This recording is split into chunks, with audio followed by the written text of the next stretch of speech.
3Ders. Welcome to today's episode. Now, for those of you that have been following the channel, you'll know that I am an Elegoo fan. I've owned the Mars 2 Mono. I've more recently purchased the Saturn, but I fancied a change and I fancied something a little bit different. So today I've plumped for this. This is the Anycubic Photon Mono X.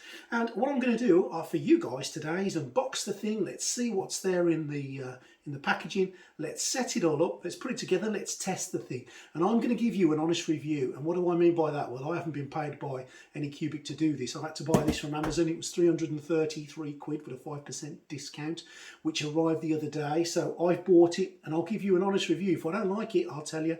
If I do like it, I'll tell you. And I'll compare it as well against my Saturn because they're in the same kind of category, and we'll compare the two and see which one we prefer. So let's crack on, shall we?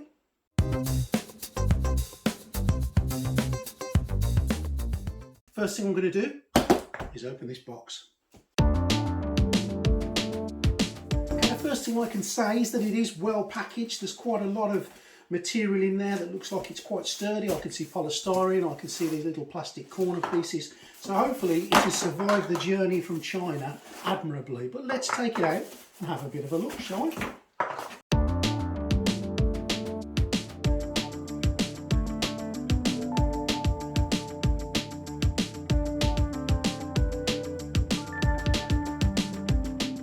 So there it is in all its glory. What's the first thing we can see about it? Well, the weight of it. Oh, this is a pretty hefty old weight. It feels like it's been well made. It looks like it's an aluminium shaft. It's definitely brand new. Yeah, looking good so far. Let's get the rest of it out, shall we? What have we got in here? The obligatory scraper with a nice wooden handle, unlike the plastic ones I get from Elegoo. Don't think it makes any difference. A scraper is a scraper, but it comes with it. We have the obligatory power supply, and yes, it has come with a UK plug, which is always useful when you're in the UK. Now, I can't speak of what happens when you buy this in other parts of the world, but it's come with a UK plug, so I'm happy with that. Here we have the VAT. FEP already pre-installed. It's a nice metallic vat. There's a little section there to pour your resin out. Yeah, feels good. Okay, and we have an obligatory bag of goodies. Let's have a quick look at that, shall we? So what have we got in here? Okay, we've got a very basic face mask. We've got a few filters to filter out your resin. We've got some gloves, a lovely plastic scraper. These things are worth their weight in gold. A screen protector accessory. That makes me think there's a screen protector with it. Well, let's see, shall we? Let's open the rest and see what we can see. A little bit of a quality control leaflet there. We've got a nice metallic USB stick there, which I'm assuming has got all the gubbins on it. We've got the knobs here for the tray, which I'll get out now. Wonderful. And we have a bag of goodies in here, which includes this little gadget here, which is the Wi-Fi connector. Now we'll be setting that up as well, and we can have a look and see how that works. So we'll set all that up too, and a few extra nuts and bolts in there and some Allen keys to do the setting up. Wonderful. We have the build plate, and I'm going to compare this build plate with my Saturn a little bit later on in the video, but that's what you get so far. It's a nice aluminium plate, quite lovely. It's got some little grids on the front of it here, which I think are in this latest design. And that, guys and girls, looks like everything that's in the packaging there. And obviously we've got the lid. So I found a few more bits and pieces in the lid. So what have we got? We've got the obligatory instruction pamphlet there, which tells you what you need to do. We've got the leveling paper for the leveling of the process, so that is excellent. And whoopee-doo, we've got a screen protector. Now, if you've watched one of my previous videos where I spent a good hour or so getting resin off the screen, this thing is going to be invaluable. So we'll fit that as well today. And we've got a few more instructions here about the fitting of the screen protector. So I do think that's probably the first thing we need to do. But what I always do with things like this before I do anything else is I'm just going to power it up and make sure that it powers up, so that I don't need to send this thing back after I've done all the work to it. So let's get it powered up.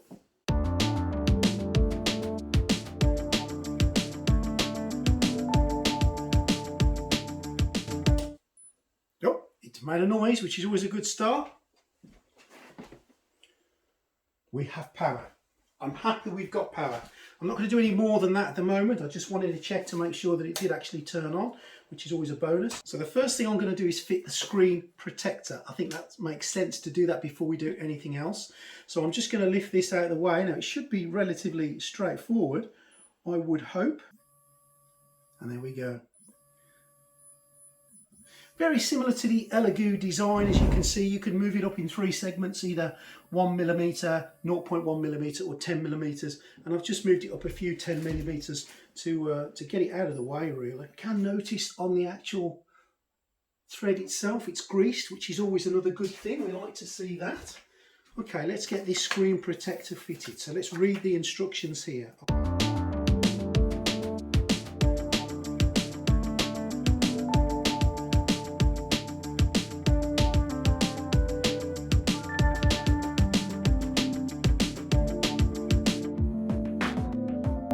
It's on. Let's see what else we need to do. Decent bit of play on there. Now I'm going to put a flex plate on there at some stage, so it'll be really interesting to see if I need to adjust the stop on this or whether I can just put the flex plate on and away we go. But let's find out. Let's level it first.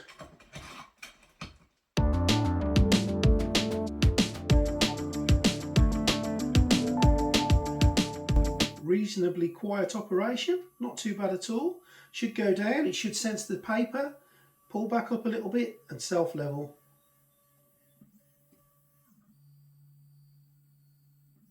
Wonderful. Now it's done that bit, we need to tighten the bolts up, so push it down nice and firm. I suggest you tighten them up corner to corner, so one side first followed by the other side.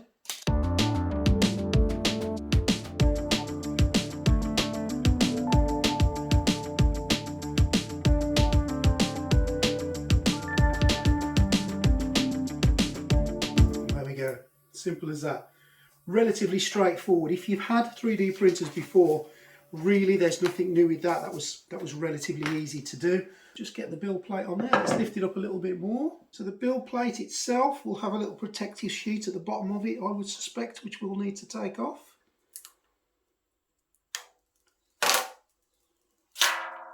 Voila. We will pop the build plate on. Now there's a little max line on there that tells you how much to put in, so we can pop that down. So it should have, hopefully it should have little feet in there that just rest in the place where it should go. Can I see any feet? No, I can't actually, unlike the Elegoo Saturn, but let's see what happens. Let's get it on. Oh, it has, it's settled in nicely, wonderful. Let's get these screws in. Anycubic is in situ in the man cave, and it wouldn't be right to use anything other than some Anycubic resin to give it a test run. So let's get that filled up and let's see what we can see. Give the resin a bit of a shake. Time to do a test print, methinks. Pour some in.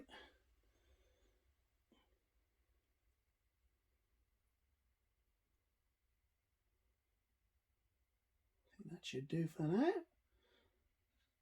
And the moment of truth.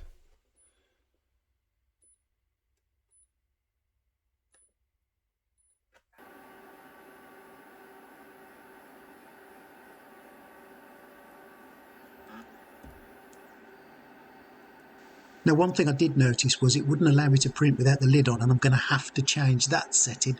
So I'm going to pop the lid on and we'll continue with the print from there. Okay, so there we are, all finished, all printed. Let's just get it. There we go, let's just get it off the build plate. Let's see how easy or how difficult it is. Veritably welded upon there, as you can see. And we're off. Yeah, there could be a few little indiscrepancies in there, I'm not going to lie. Some of it looks a little bit hit and miss on the inside. So not a 100% perfect print as you can see on the inside, but the outside is, apart from the damaged bit, which was obviously my fault, has done really well. Let's see about getting this off. Oh, that is absolutely welded. Oh, it was absolutely welded onto the build plate. So what I'm going to do now is just give this build plate a little bit of a clean up. One of the other things I've just noticed, I have broke the spatula getting that off. I haven't dropped it, I haven't hit it, so that's just actually fractured getting the little bit of work off. Again, not a groundbreaking thing, but on the ones that come with the Elegoo, which are these yellow ones, they do seem a little bit sturdier and a little bit thicker, and this one does seem a little bit flimsy. So, okay, so let's have a quick look at the build plates on the Elegoo Saturn versus the Anycubic Mono X. So you can see they're pretty much on par. There might be just a smidgen difference on the length and the width, and that's knacker, I guess, especially on the length, but whether that's a usable length or not is up for debate. There is definitely a difference in the height. The Anycubic will print a bigger model, a taller model, and I'll put the specifications on here so you can see the difference. But regarding the size of the build plates, and this one has got a flex plate on, which I'm going to be fitting to this soon, that one is a little bit bigger, just moderately. Now, just to give the Anycubic Mono X a fair shot, I've re-leveled it just to make sure that that process went absolutely fine. And I'm going to be printing this. This is the emblem from the Prey model that I made on one of my previous videos. I thought I'd try this, and I've just reduced it to 75%. And let's have a quick look at all the settings that I'm using. So I am going to do a 4-second bottom layer count to 28 second exposure time, and then a 2-second exposure time for every other layer with anti-aliasing on set at 2. So let's see how this one works. Let's give this one a crack and see how it comes out. So on the second print, it seemed to be going well, but then all of a sudden it's just stopped printing. I've had to turn the machine off and on as it's just kind of frozen. I've never seen anything like this in any printer I've owned before. I'm going to give it a third shot at the same print and see what happens, but I'm getting so disappointed with this. Let's give it a third and final shot before I make my conclusion. So the latest print has finished. Let's see how we've got on this time. Thankfully, it's gone through the whole process and not stopped. Now, I did a little bit of research to find out why it might have frozen, and apparently if the USB stick isn't in properly, that can be a cause. So what I did do was I reinstalled the file onto the USB stick, put it all back together again, printed it, and it has worked. So let's have a quick look to see the quality. Okay. That looks pretty good. I think it's come out as I would have hoped. Everything looks in order. So it looks like we've had our first real successful print, and that's after changing some of the settings in Chitubox, which I will show you. But let's get this off the build plate and let's get it all cleaned up, and I'll show you what it looks like. Now, I can't really fault the quality. The finer detail is there. The print was a little brittle. Now, that may be nothing to do with the printer. That just could be the fact that it's quite a delicate print, but it's definitely something I'll keep an eye on, but looking okay. Okay, so let's draw some conclusions as to what my final thoughts are on the Anycubic Photon Mono X. I have been relatively frustrated with it, but that could just be down to new printer, not used to Anycubic. I need to get the settings right, so I'm going to give it the benefit of the doubt on that so far. Good quality build, happy with the build, comes with a screensaver, which is always a good bonus. The build volume size is 45 millimeters. That's 4.5 centimeters higher than the Saturn. The length and the width are about the same, so a little bit more in the build height compared to my Saturn. Getting the thing tuned in, relatively easy to save the settings and change the settings, but I had to sort that out. The Wi-Fi connection is a good idea, but the app is pretty atrocious. The only thing I think I'm going to use the Wi-Fi setting for on there is to just keep a look to see if the printer's finished. But as soon as you turn your phone off or close, change an app, the whole thing crashes and you have to reopen the app again. So a real basic app working poorly, but it does give you a little bit of information, and I think it's a step in the right direction, so well done Anycubic for that, but it still needs a bit of work. On the negative side, a few failed prints, as you can see straight out of the box, even their test print. Now, was that due to the resin? Was that due to the temperature in there? And to be fair, it hasn't been cold in there, so I don't think it's down to that. When I tried to print my first print that I created on it using the Chitu box settings for the Anycubic Mono X, failed miserably. The second one, once I tweaked the settings, seemed to work, and yeah, that final print was okay, a little bit brittle, but you know, what can I say, it worked. Glued it back together, a couple of bits that broke off and it looked fine. That could be the print, that could be the resin, that might not be the printer. So am I going to recommend that you spend your hard-earned wonga on the Anycubic Mono X? In good faith, I can't recommend it yet. I think what I need to do is play with this and see how I get on moving forward over the next week, month, 6 months, etc. And then I'll come back and do another review on it.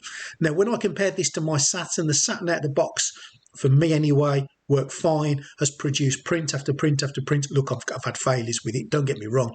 You have failures, whatever you're doing with your printers. But for me, personally, the Saturn was a better printer.